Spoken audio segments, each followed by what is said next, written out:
నమస్తే. నేటి దేవాలయం కార్యక్రమానికి స్వాగతం. చిటికిన వేలుపై గోవర్ధనగిరిని ఎత్తి ద్వాపర యుగంలో నందకులమును కాపాడిన యదునందనుడు కలియుగంలో భక్తుల్ని కాపాడేందుకు అవతరించిన క్షేత్రం గోవర్ధనగిరి. హైదరాబాద్ నగర సమీపంలోని మలేషియా టౌన్షిప్లో ఉన్న ఈ పర్వతంపై వేణుగోపాల స్వామిగా రుక్మిణి సత్యభామ సమేతంగా కొలువైన స్వామిని ఈ వారం దేవాలయంలో వీక్షిద్దాం. నవనీత చోరుడిగా, యశోదమ్మ నందనందనుడిగా, ఆబాల గోపాలం ఆ గోపబాలుణ్ణి కీర్తించే క్షేత్రం మలేషియా టౌన్షిప్లోని గోవర్ధనగిరి వేణుగోపాల స్వామి దివ్యధామం. తెలుగు రాష్ట్రాల్లో వేణుగోపాలుడి ఆలయాల్లో ప్రసిద్ధి చెందిన ఈ క్షేత్రం ఎంతో మహిమాన్వితమైనది. సంసార సాగరంలో కొట్టుమిట్టాడే నగరజీవుల పాలిట కల్పధేనువు. హైదరాబాద్ మహానగరంలోని కూకటిపల్లి గ్రామానికి అతి సమీపంలో మలేషియా టౌన్షిప్ ఉంది. ఆ పరిసరాల్లోకి ప్రవేశించిన వారికి అల్లంత దూరంలో ఆహ్లాదపరిచే గుట్టపై గోపబాలుడి గోవర్ధన గిరిధారి దివ్యధామం దర్శనమిస్తుంది.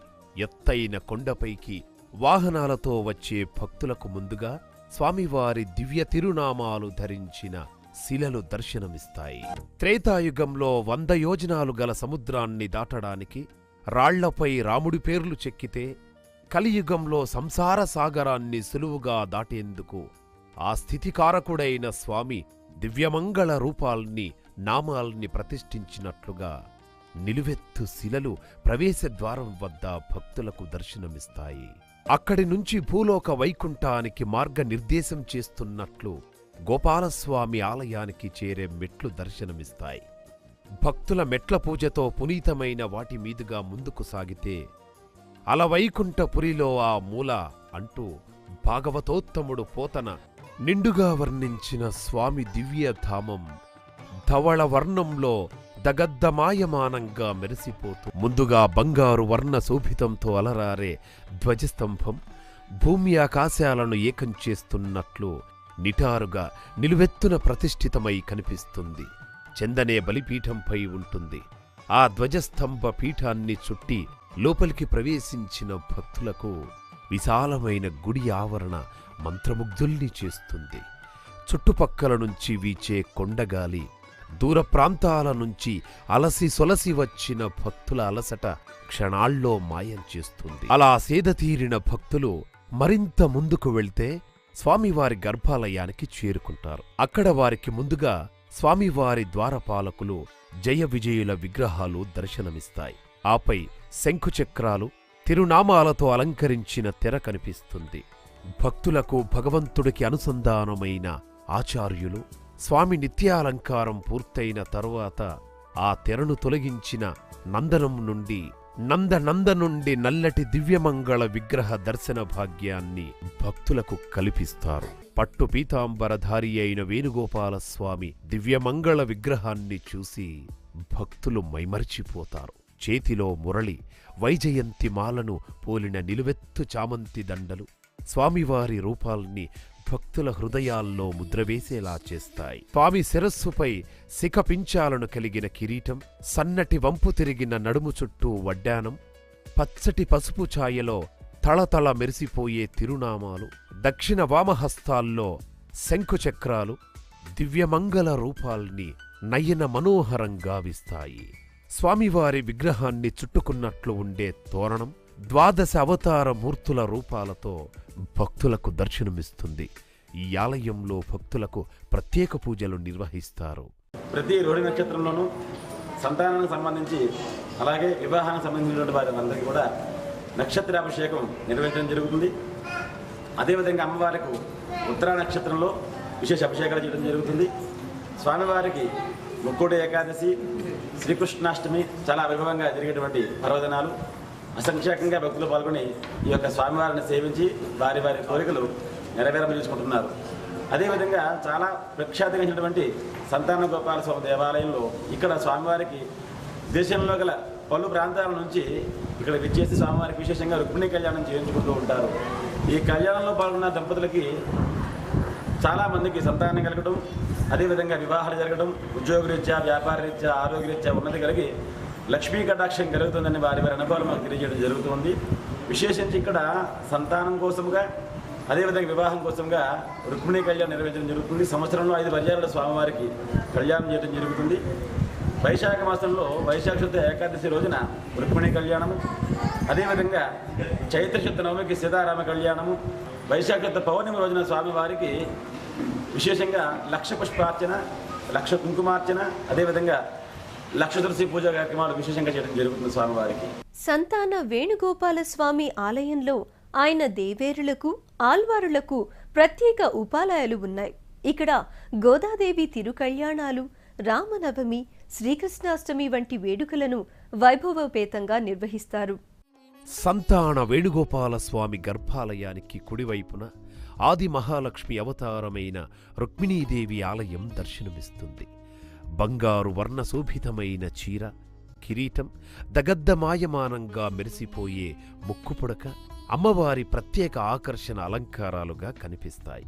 లోకాలని తన కడగంటి చూపుతో చల్లగా కాపాడే నయనాలు భక్తులకు అనుగ్రహాన్ని వర్షిస్తుంటాయి.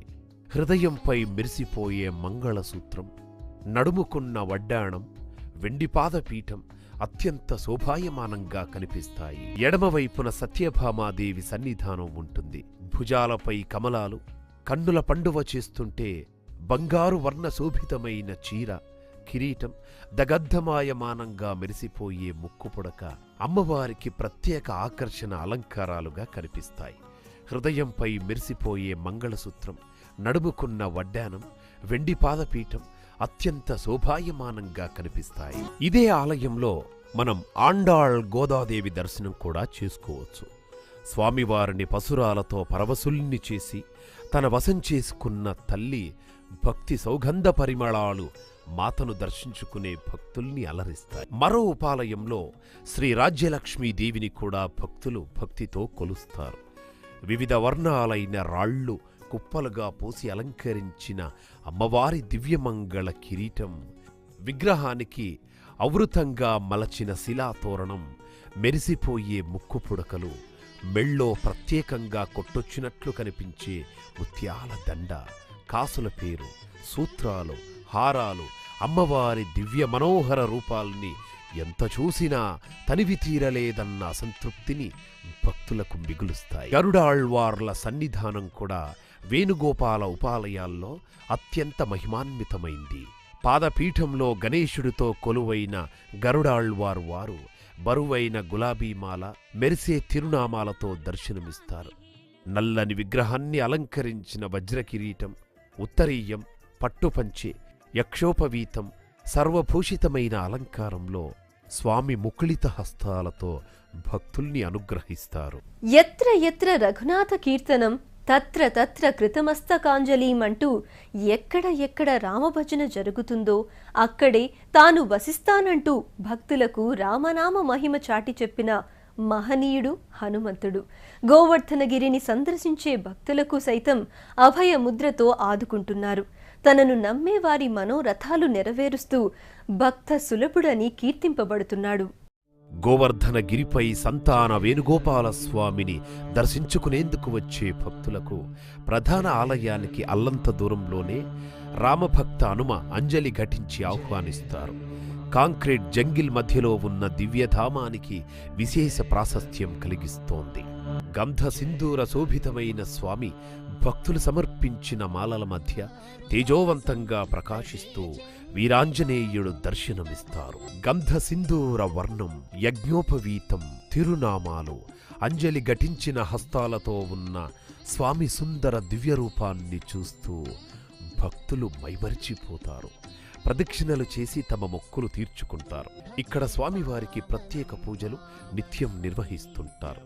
స్తోత్ర ప్రియుడైన స్వామికి అష్టోత్తర సహస్రనామ పూజలు, ప్రత్యేక ఆకు పూజలు ఇక్కడ నిర్వహిస్తున్నారు. పూజల అనంతరం భక్తులు హారతి తీసుకుంటారు. పేరు పేరున గోత్రనామాలు చెప్పించుకుంటారు. ఆచార్యులు అందించే తీర్థ ప్రసాదాల్ని స్వీకరిస్తారు. అనంతరం ఆలయ ప్రాంగణంలో ఉన్న గోశాలలో మొక్కులు చెల్లించుకుంటారు. ఇక్కడి పశువులకు మేత తినిపించటాన్ని సేవగా భావిస్తారు. అలా చేస్తే మనోరథాలు ఈడేరుతాయని భక్తుల విశ్వాసం. రోజువారి పూజలతో నిత్య కళ్యాణం పచ్చతోరణంగా శోభిల్లే గోవర్ధన గిరిక్షేత్రం ప్రకృతి అందాలకు నెలవు. నగరం నడిబొడ్డులో ఉన్న ఈ పర్వతంపై నుంచి ఎటూ చూసినా హైదరాబాద్ ఆకాశ హార్మ్యాలు దర్శనమిస్తాయి. ఆహ్లాదకరమైన ప్రకృతి జనారణ్యానికి మధ్య తేడా సుస్పష్టంగా కనిపిస్తాయి. అందుకే ఆదివారాలు పండుగ రోజులు అన్న భేదం లేకుండా నగరవాసులు సకుటుంబ సమేతంగా గోవర్ధనగిరి వేణుగోపాలస్వామి ఆలయాన్ని దర్శించుకుంటారు, పునీతులవుతారు. నగర గజిబిజి జీవనంతో విసిగి వేసారిపోయి సమస్యలతో ఉక్కిరిబిక్కిరి అవుతున్నారా? అయితే అలా సతమతం కావడం దేనికి? చుట్టుపక్కలే ఉన్న దివ్యధామాల్ని దర్శిస్తే మనస్సుకు స్వాంతన లభిస్తుంది, కుటుంబ సభ్యుల మధ్య బంధం బలపడుతుంది, భవిష్యత్తుపై నమ్మకం వస్తుంది. ఆధ్యాత్మిక క్షేత్రాలను నిత్యం దర్శించే భక్తులకు ఇది నిత్యానుభవం. అలాంటి పవిత్ర ధామాల్ని మనము దర్శించుకుందాం, తరిద్దాం. వచ్చే వారం మరో దేవాలయాన్ని దర్శిద్దాం. నమస్తే.